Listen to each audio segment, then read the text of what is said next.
चंदा सुबह सुबह कपड़े धो रही होती है। तभी चंदा की सौतेली माँ डुमरी चंदा को और भी कपड़े लाकर देते हुए कहती है, सिर्फ खाने में तेरे हाथ चलते हैं, वैसे तुझसे कोई काम नहीं होता है। चल जल्दी जल्दी हाथ चला ताकि तुझे और भी काम दूं। बस मुफ्त की रोटी तोड़ने आती है। तुम चंदा को इतना काम क्यों देती हो? राखी से भी घर का काम करवाया करो। क्यों ना करवाऊं इस बिन माँ की बेटी से काम। और मेरी फूल सी बेटी की अभी उम्र ही क्या है, बस 20 साल की तो है अभी। और ये करमजदी पूरे 22 साल की हो चुकी है। माँ मुझे भूख लगी है, कब तक खाना बनेगा? अरे ओ महारानी, सुन भी रही है? मेरी राखी को भूख लगी है जोरों की। कपड़े धुल जाएं तो आकर खाना भी बना लियो। जी माँ जी, जैसा आप कहें। ये करके मैं वो भी करती हूँ। डुमरी और राखी इतना कहने के बाद वहां से चले जाते हैं और ये देख केशव परेशान हो जाता है और अपनी बेटी चंदा के पास जाता है जो कि कपड़े धो रही थी।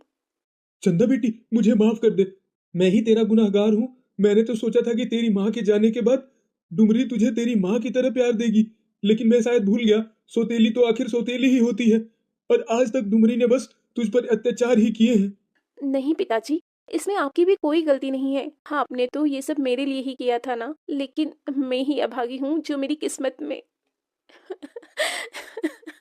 माँ का प्यार लिखा ही नहीं है। चंदा और केशव बात कर ही रहे होते हैं, तभी कमरे में डुमरी की आवाज आती है। तुम दोनों बाप बेटी मेरी और मेरी फूल सी बेटी की बुराई कर लो तो घर के काम भी हैं, उसका भी सोच लेना। और चंदा, अगर आज काम नहीं हुआ समय पर तो पूरे दिन तुझे भूखे रखूंगी। डुमरी चंदा से नौकरानी की तरह काम करवाया करती थी और तब भी उसे कई बार तो पूरा पूरा दिन भूखा रखा करती थी। ये देख डुमरी की पड़ोसन खुद से कहती है, बेचारी चंदा की फूटी किस्मत। जब से इसकी सौतेली माँ आई है तब से बेचारी का बचपन तो छिन गया था। अब जवानी में ये औरत इसे नौकरानी की तरह काम करवाती है। भगवान, बेचारी को अच्छा घर परिवार ससुराल दे। ऐसे ही समय बीत रहा होता है और एक रोज डुमरी अपनी बेटी राखी के साथ बाजार से आ रही होती है। तभी राखी अपनी माँ को कहती है, माँ वो देखो, ये चंदा ही है ना? और वो लड़का कौन है जो चंदा का बार बार हाथ पकड़ रहा है? अरे वो करमजली तुझे कहाँ दिख गई? अरे हाँ, ये कौन है? कहीं इसका इसके साथ चक्कर तो नहीं चल रहा है?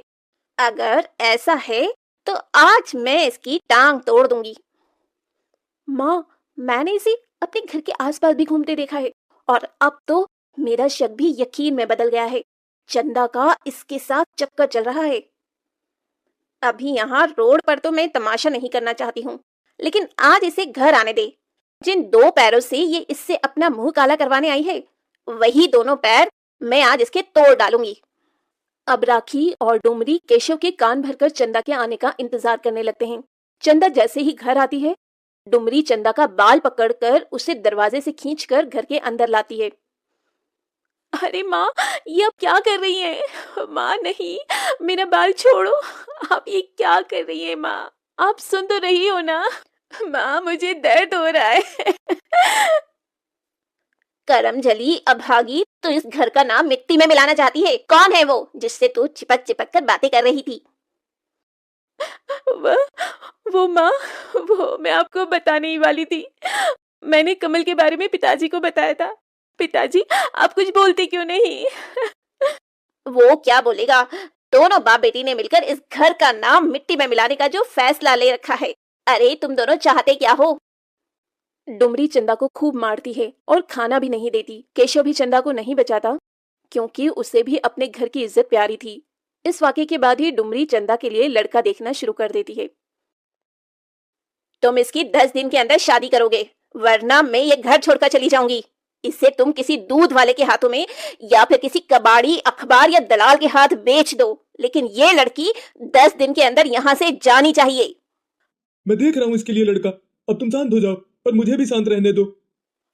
वो तो अच्छा हुआ मैंने इसे देख लिया, वरना इसने तो इस घर के बारे में एक बार भी नहीं सोचा है। चंदा के पिता केशव अब अपने दोस्त के जान पहचान के बताए लड़के से चंदा की शादी मंदिर में करवा देते हैं। चंदा तो गम की मारी अपनी जिंदगी काट रही थी, लेकिन चंदा जैसे ही अपने ससुराल जाती है, उसके ससुराल में चंदा के पैर रखते ही कई सारी अच्छी खबर आती है। अरे बहू, तू तो साक्षात लक्ष्मी का रूप है। क्या बात है, तूने तो घर में कदम रखते ही इस घर को स्वर्ग बना दिया। हाँ चंदा, तुम्हें पता है, जैसे ही तुम्हारा गृह प्रवेश हुआ है, वैसे ही एक के बाद एक अच्छी खबर मिली है। हाँ बहू, तू यहाँ बैठ। आज ही शाम में हम अपने नए घर में शिफ्ट हो जाएंगे। मैं कुछ समझी नहीं माँ जी। देख, मैं तुझे बताती हूँ। जैसे ही तू इस घर में आई, तभी हमारे सालों से चल रही तेरे चाचा ससुर जमीन का केस हार गए और हमें ये न्यूज़ मिली। और मेरे नितिन को सरकारी नौकरी का लेटर भी आया। और तेरे ससुर का जो सालों से पैसा अटका था, वो भी कल ही मिला है उन्हें। अब हम शाम तक ये किराए का घर छोड़कर अपने बड़े से घर में जा रहे हैं। ये तो बहुत अच्छी बात है माँ जी, मुझे भी अच्छा लगा सुनकर। चंदा जैसे ही अपने ससुराल जाती है, उसके घर परिवार में खुशियां ही खुशियां नजर आने लगती है, क्योंकि चंदा के सर से तो उसकी माँ का हाथ बचपन में ही उठ चुका था। लेकिन अपने ससुराल में उसे अपनी सास सुजाता से उसे माँ वाला प्यार मिल रहा था। और अब ऐसे ही काफी समय बीत जाते हैं। एक रोज केशव चंदा के घर आता है और वो चंदा का हवेली जैसा घर देखकर बहुत खुश होता है। और चंदा की सास भी केशव को कहती है, आपने तो हमारे घर बहू नहीं, साक्षात लक्ष्मी दी है, लक्ष्मी। इसके घर में पैर रखते ही देखिए हम क्या थे और क्या हो गए। मुझे तो पहले ही पता था, मेरी बेटी के अच्छे कर्म है। जिस घर में जाएगी उस घर को स्वर्ग बना देगी, स्वर्ग। ये राखी की शादी का कार्ड है, हम सब जरूर आएंगे पापा जी। केशव अपनी बेटी को खुश देख बहुत खुश था और वो जब अपने घर आता है तो अपनी पत्नी से कुछ भी नहीं कहता।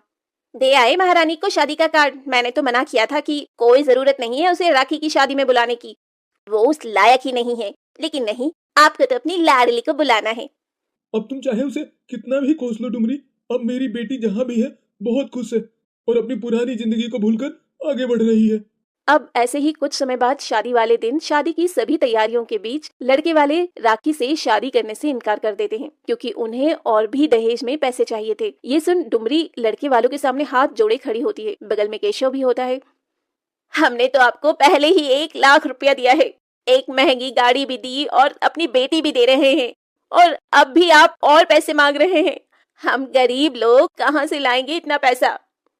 मैं कुछ नहीं जानती, मुझे 1 लाख रुपए और चाहिए, साथ में सोने की चेन, वरना ये शादी नहीं हो सकती। उठो बेटा मंडप से। डुमरी लड़के वालों के सामने गिड़गिड़ा ही रही होती है, तभी एक बड़ी सी गाड़ी डुमरी और केशव के दरवाजे पर आकर रुकती है। कार देख डुमरी के मुंह से निकल जाता है, अब ये कौन आया? कहीं भगवान ने मेरी सुन तो नहीं ली और मेरी मदद को कोई फरिश्ता भेज दिया। जरूर चंदा बिटी आई होगी और दामाद जी। हाँ क्यों नहीं, वो भिखारन कार में होगी। तुम भी बिना पिए कैसे सपने देखते हो। अब जैसे ही नितिन के साथ चंदा महंगी गाड़ी से महंगी साड़ी ज्वेलरी पहने निकलती है, डुमरी की तो आंखें ही चमक जाती है। आसपास के खड़े लोग भी चंदा को देख हैरान थे। तभी चंदा आते ही अपने गले में पहना हार उतारकर दूल्हे को पहना देती है। क्या मांग है तुम्हारी? 1 लाख रुपए और सोने की चेन? वो छोड़ो, ये लो पूरे 10 लाख का हार है ये, और चुपचाप शादी करो। अगर अब कुछ भी बोलने की कोशिश की तो पुलिस को बाद में बुलाऊंगी। पहले यहाँ जितना खर्चा और बेइज्जती हुई है उसे पहले वसूल लूंगी। चंदा बेटा, कौन सी लॉटरी लगी है तेरी? लंबी गाड़ी, नौकर चाकर, तू तो एकदम बदल गई। जब डुमरी को सब कुछ पता चलता है तो उसे बहुत पछतावा होता है, क्योंकि डुमरी की बेटी राखी की शादी आज चंदा की वजह से हुई, वरना लड़के वालों ने तो दहेज के चक्कर में डुमरी की बेटी राखी से शादी करने से साफ इनकार कर दिया था। उदयपुर गांव में विमल अपनी पत्नी माला के साथ रहा करता था। विमल की पत्नी माला हर वक्त इस बात को लेकर विमल को ताने देती कि उसकी तो विमल से शादी करके किस्मत ही फूट गई। सुबह के समय माला खाना बनाते हुए अपने पति को ताने मारते हुए कहती है, अभी के लिए तो मैंने रजनी भाभी से आटा चावल मांगकर बंदोबस्त कर लिया, लेकिन शाम को लगता है कल की तरह भूखा ही सोना पड़ेगा। अरे मैंने कहा तो, मैं पूरी कोशिश करूंगा कि आज मुझे लकड़ियों के सही रेट मिल जाए, और अपनी तरफ से मैं पूरी कोशिश तो करता ही हूँ। हाँ सही कह रहे हो आप ही तो मेहनत करते हो, लेकिन होता कुछ नहीं है। मुझे तो लगता है आप पूरे कहीं और ही रहते हो और शाम में घर आकर बहाना बना देते हो कि आज खाने का बंदोबस्त नहीं हो पाएगा, क्योंकि जंगल में सूखी लकड़ियां नहीं मिली। तुम तो मुझे समझा करो, मैं पूरे दिन जंगल में भटकता रहता हूँ, फिर भी कभी कभी निराश ही लौटने को मिलता है। लेकिन तुम भी कभी दो मीठे बोल नहीं बोल सकती हो? इतना बोलने के बाद विमल अपनी कुल्हाड़ी उठाता है और जंगल की तरफ निकल पड़ता है।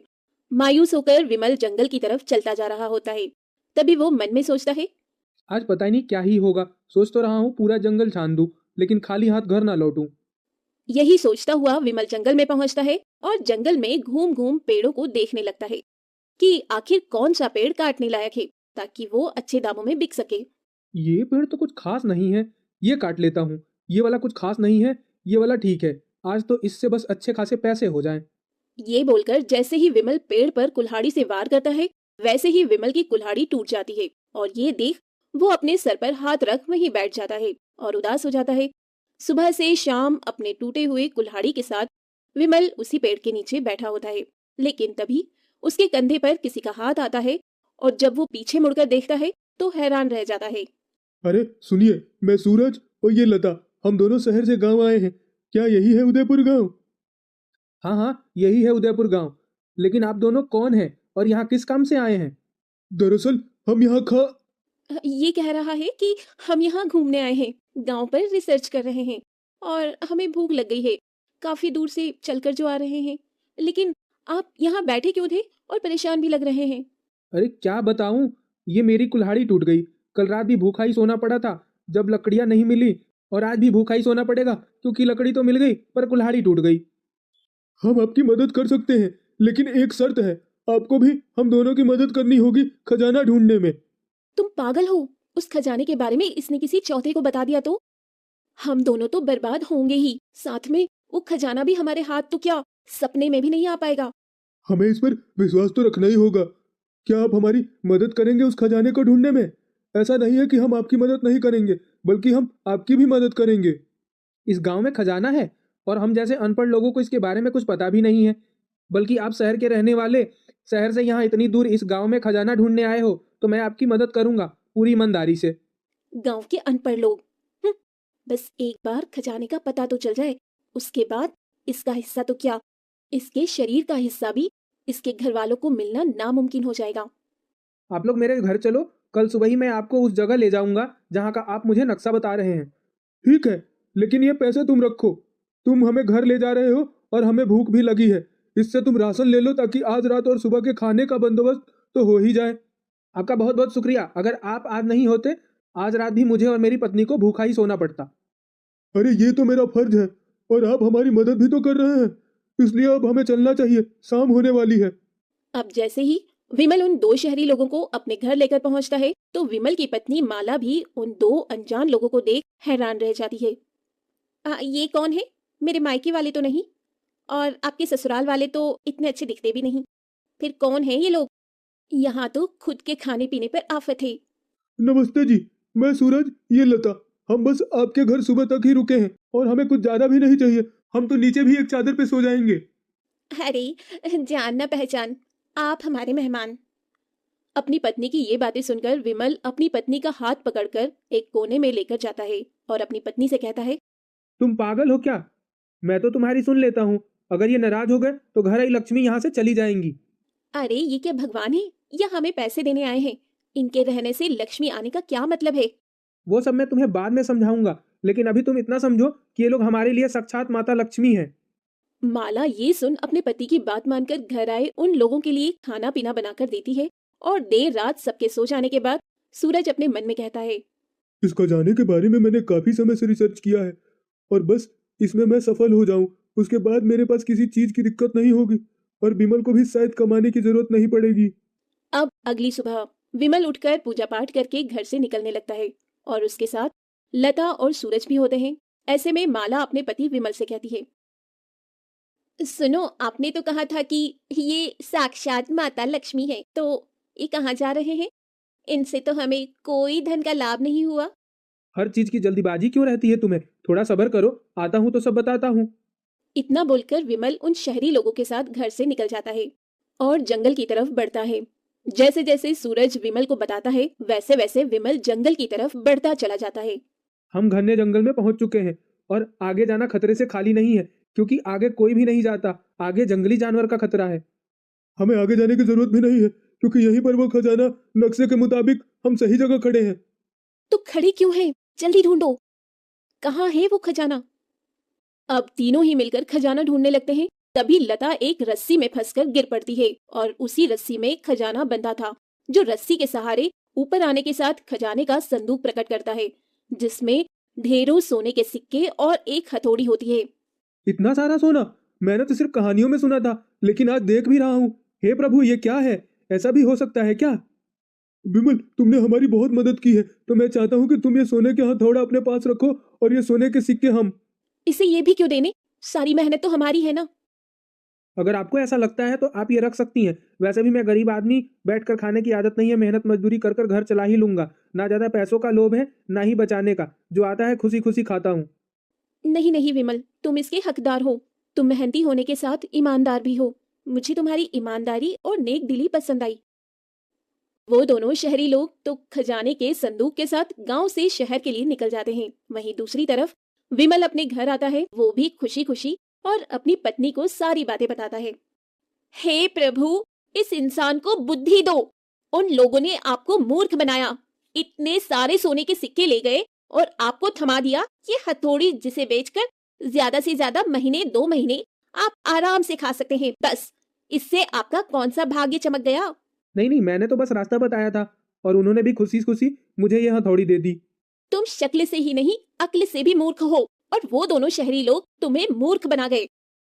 माला और विमल के बीच बहस चल ही रही होती है कि तभी विमल के हाथ की हथौड़ी बोल पड़ती है। विमल, मैं तुम्हारी ईमानदारी से प्रसन्न हुआ और तुम्हें वरदान देता हूँ कि तुम इस हथौड़े से जिस भी चीज पर वार करोगे वो सोने की हो जाएगी, चाहे वो इंसान ही क्यों ना हो। हाय दैया, ये क्या था? ये सच है? अरे, आपके हाथों में तो खजाने से भी अच्छी चीज लगी है। देखो माला, हथौड़ी मुझे दो। लालच में तुम ऐसी नादानी मत कर बैठना जिससे हमें नुकसान हो। नहीं नहीं, मैं इस मिट्टी के चूल्हे पर वार करके देख रही हूँ, ये सचमुच सोने की हो जाएगी। अब जैसे ही माला ये कहकर उस मिट्टी के चूल्हे पर वार करती है, वो सोने की हथौड़ी उस मिट्टी के चूल्हे को सोने का बना देती है। और ये देख माला घर में रखे कई और सारी चीजों पर वार करती है और वो सभी चीजें सोने की हो जाती है। और इसके बाद लकड़हारा विमल अमीर बन जाता है और उसके पास एक बड़ा घर, नौकर, चाकर, गाड़ी, पैसा, किसी चीज की कमी नहीं रहती है उस सोने की हथौड़ी आने के बाद। समंदर के किनारे पर बसे रामपुर नाम के गांव में बहुत कम लोगों की जनसंख्या थी। यहाँ के सभी लोग समंदर से मछलियां पकड़कर उन्हें बाजार में बेचकर अपना गुजारा किया करते थे। उन्हीं में से एक था रामू। उसका इस दुनिया में सिवाय एक छोटी बहन के कोई नहीं था। वो समंदर की गहराइयों से मछलियां पकड़कर लाता और उन्हें बाजार में बेचकर अपना और अपनी बहन का जीवन यापन करता। भैया, आज जब आप बाजार से मछलियां बेचकर आएंगे तो मेरे लिए एक जोड़ी अच्छे से कपड़े ले आना। वो क्या है ना, पुराने कपड़े फट गए हैं। ठीक है बहन, मैं तेरे लिए कपड़े ले आऊंगा। देखो भैया, ध्यान से ले आना, पिछली बार की तरह भूल ना जाना। हाँ हाँ मेरी प्यारी बहना, मुझे याद रहेगा। इतना कहकर रामू मछलियां पकड़ने वाला जाल उठाकर समंदर की ओर चल देता है। जहाँ जाकर वो देखता है बिरजू और सोनू नाम के दो मछुआरे रामू की नाव पर जाल डालकर मछलियां पकड़ रहे थे। ये देख रामू उन दोनों से कहता है, अरे सोनू भैया और बिरजू भैया, आप मेरी नाव पर क्या कर रहे हैं? अरे देखो तो कौन आया है, रामू भैया आए हैं। अरे हाँ, तुमने सही कहा, ये तो रामू है जो कुछ दिन पहले गायब हो गया था पैसे देने के चक्कर में। अरे नहीं नहीं भाई, ऐसी कोई बात नहीं है। वह मेरी बहन की तबीयत कुछ खराब थी, इसलिए मैं उसे अस्पताल लेकर गया था। मैं आपके पैसे जल्द ही वापस कर दूंगा। अब बहुत हो गया रामू, तेरे रोज रोज का ड्रामा बंद कर। तेरे इन बहनों से हम तंग आ गए हैं, इसलिए हम तेरी इस नाव पर कब्जा कर रहे हैं। आज के बाद समंदर किनारे नजर भी मत आ जाना, समझे? तुम दफा हो जाओ यहाँ से। नहीं नहीं भैया, ऐसा मत करो। आप तो जानते ही हैं कि इस दुनिया में मेरी बहन के सिवा कोई और नहीं है और इस नाव के जरिए ही हमारा घर चलता है। अगर आप यह नाव छीन लेंगे तो मैं मछलियां कैसे पकड़ूंगा और अपना घर कैसे चलाऊंगा? यह सब तो तुम्हें पैसे उधार लेने से पहले सोचना चाहिए था ना। अब कुछ नहीं हो सकता, दफा हो जाओ यहाँ से। इतना कहकर बिरजू और सोनू रामू को उसी की नाव से धक्का देकर भगा देते हैं। रामू को कुछ भी समझ नहीं आता है। वो परेशान होकर समंदर के किनारे पर सर नीचे करके रोने लगता है। तभी उसकी नजर समंदर के पास तड़प रही एक मछली पर जाती है और ये देखकर वो कहता है, अरे लगता है यह मछली पानी के लहरों से जमीन पर आ गई है। अगर यह ऐसे ही तड़पती रही तो मर जाएगी। इसे वापस पानी में डाल देता हूँ। इतना कहकर रामू उस मछली को अपने दोनों हाथों से उठाकर समंदर में वापस डाल देता है और वो मछली पानी के अंदर चली जाती है। ये देखकर रामू खुश हो जाता है और वापस एक किनारे पर जाकर बैठ जाता है। कुछ देर में पानी में अजीब सी हलचल होने लगती है और आसपास में बिजली गरजने लगती है। ये देखकर रामू बहुत डर जाता है और जल्दी से अपने घर की ओर भाग जाता है। अरे रामू भैया, आज तो आप बहुत जल्दी आ गए। और ये क्या, आप तो खाली हाथ आए हैं। मैंने आपको कुछ कहा था लाने के लिए, क्या आप फिर भूल गए? अब मैं इसे क्या बताऊं कि हमारी कमाई का जरिया हमसे छीन लिया गया है।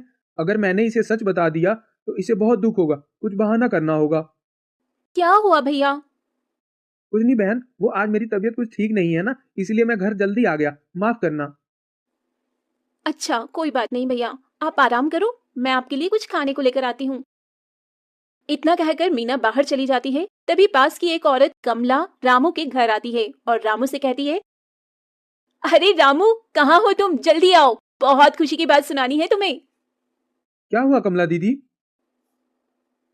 अरे रामू, वो जो हमारे दूसरे मोहल्ले के वर्मा जी है ना, उनकी पत्नी मिली थी मुझे। वो कह रही थी उन्हें तुम्हारी बहन मीना बहुत पसंद है और वो अपने बेटे राघव से तुम्हारी बहन की शादी करवाना चाहती है। ये तो बहुत अच्छी बात है कमला बहन, लेकिन लेकिन क्या रामू, रिश्ता बहुत अच्छा है और लड़का भी बहुत ईमानदार और शरीफ है। देख, ऐसा रिश्ता कभी नहीं मिलेगा। तेरी बहन राज करेगी उस घर में। वो सब तो ठीक है दीदी, लेकिन ये सब इतनी जल्दी कैसे करें? तुम चिंता मत करो, मैं कल फिर से वर्मा जी की पत्नी से मिलूंगी और उनसे सही से रिश्ते की बात करके तुझे बताऊंगी। इतना कहकर कमला वहां से चली जाती है और उसके जाने के बाद रामू और परेशान हो जाता है। रात भर रामू इसी बारे में सोचता रहता है कि ना तो अब नाव है, ना ही मछलियां पकड़ने के लिए कोई सहारा। अगर उसने वापस काम शुरू नहीं किया तो वो अपना घर कैसे चलाएगा और बहन की शादी कैसे करेगा। इसी सोच में डूबा बेचैन रामू सुबह सुबह समंदर के किनारे जाकर उदास बैठ जाता है। हे भगवान, मुझे कुछ समझ नहीं आ रहा है कि मैं क्या करूं। अपनी बहन की शादी और घर, ऊपर से ये कर्ज, ये सब कैसे होगा? भगवान कोई तो रास्ता दिखाओ। रामू इतना कहता ही है कि तभी आसमान में फिर काले बादल छा जाते हैं। तेज हवा चलने लगती है और देखते ही देखते समंदर के अंदर से एक खूबसूरत जलपरी बाहर आती है। हे भगवान, अरे तुम्हें क्या हुआ? जल्दी उठो। क्या मैंने कोई सपना देखा या फिर यह सच था? तुम सही हो, ये कोई सपना नहीं है, सच है। मैं सच में एक जलपरी हूँ। क्या तुम असली जलपरी हो? लेकिन ऐसा कैसे हो सकता है? जलपरियां तो सिर्फ कहानियों में होती हैं। हाँ, तुमने सही कहा, जलपरियां कहानी में ही होती हैं। लेकिन ये भी सच है कि मैं एक असली जलपरी हूँ। लेकिन मैं जल्दी लोगों के सामने अपने असली रूप में नहीं आती, क्योंकि तुम्हें तो पता ही है आजकल के इंसान कितने लालची हो गए हैं। अपने लालच के लिए किसी को भी नुकसान पहुंचा सकते हैं। तुम सही कह रही हो, लेकिन तुम मेरे सामने ही अपने असली रूप में क्यों आई हो? जलपरी रामू को बताती है कि वो व्हेल मछली थी जिसे रामू ने कल तड़पता हुआ देख जमीन से उठाकर पानी में वापस डाल दिया था। और उसकी ये नेक दिली देखकर जलपरी को बहुत खुशी हुई और इसीलिए वो उसके सामने अपने असली रूप में आई है। मुझे तो अब भी अपने आंखों पर यकीन नहीं हो रहा है। ऐसा है तो तुम मुझे वो पत्थर दो, मैं तुम्हें उसे सोने में बदल कर दिखाती हूँ। रामू उसे एक पत्थर का टुकड़ा देता है जिसे जलपरी एक सोने के टुकड़े में बदल देती है। ये देख रामू को अब पूरी तरह यकीन हो जाता है। रामू, कल तुमने मेरी जान बचाई थी। आज बताओ तुम्हें मुझसे क्या चाहिए? जो तुम कहोगे मैं तुम्हें वो दे सकती हूँ।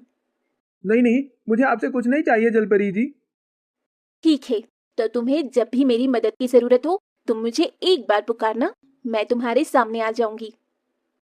इतना कहकर जलपरी गायब हो जाती है और उसके जाने के बाद रामू भी वापस उस सोने के टुकड़े को घर ले जाता है और उसे बेचकर नई नाव खरीदता है और फिर से अपनी मछलियां पकड़कर बेचने का व्यापार शुरू कर देता है।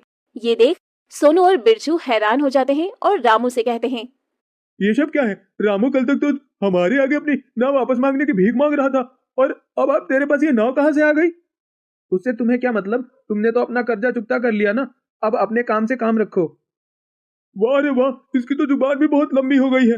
और सुन, उस नाव के तूने बस अपना ब्याज ही दिया था, अब ये नाव भी हमें दे दे, इससे हमारा मूल भी वसूल हो जाएगा।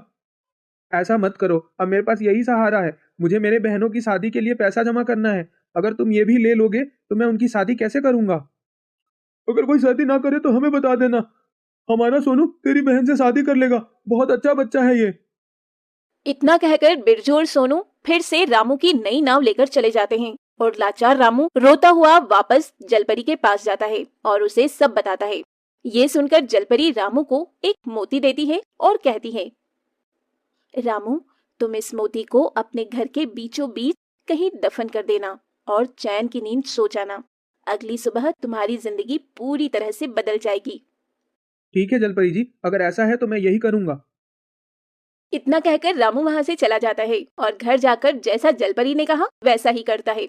अगली सुबह उसकी बहन मीना उसे हैरानी से उठाती है और जैसे ही रामू की नींद खुलती है वो खुद को एक आरामदेह बेड पर पाता है और उसके सामने एक बड़ा सा घर था। ये सब बिल्कुल एक सपने की तरह था।